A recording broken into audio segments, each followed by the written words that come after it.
Cameroun, Côte d'Ivoire, Samuel Eto'o et Georgette Pralou, une relation entre belles familles, mais aussi une relation d'affaires.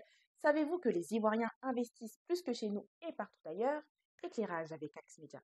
Les relations économiques des premières puissances économiques des zones CEMAC et UE-MOA se sont beaucoup développées ces dernières années.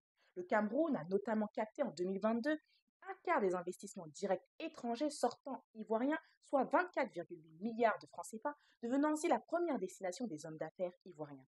Ces derniers ont réussi à développer plusieurs entreprises florissantes dans divers secteurs. Certains se sont d'ailleurs particulièrement démarqués.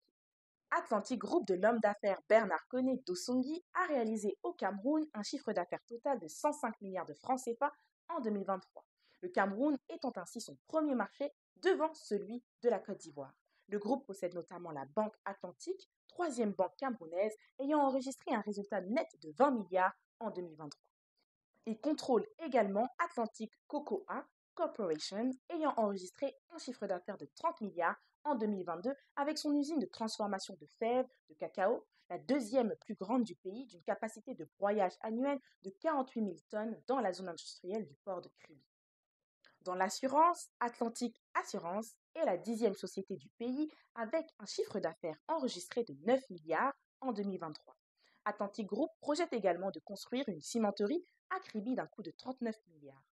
NCA de l'homme d'affaires Jean Kakou Diago possède NCA Assurance, septième société du pays dans le secteur avec un chiffre d'affaires enregistré de 14 milliards en 2023.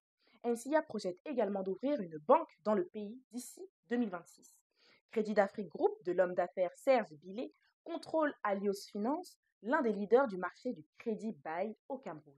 Le groupe Mayelia de l'homme d'affaires David Fofana a racheté la filiale camerounaise du groupe suisse Web Fontaine, chargé de mettre en œuvre un dispositif de contrôle technique des véhicules et engins d'occasion importés sur tout le territoire camerounais jusqu'en 2027 au moins.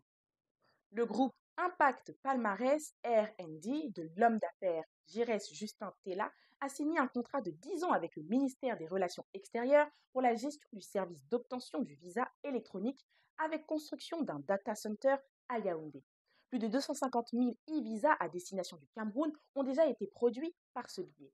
Alors que t'inspirent ces quelques investisseurs ivoiriens faisant partie d'un groupe bien plus large en activité au Cameroun? Dis-nous ça en commentaire sans oublier de t'abonner et de partager pour plus de contenu avec Axe Media.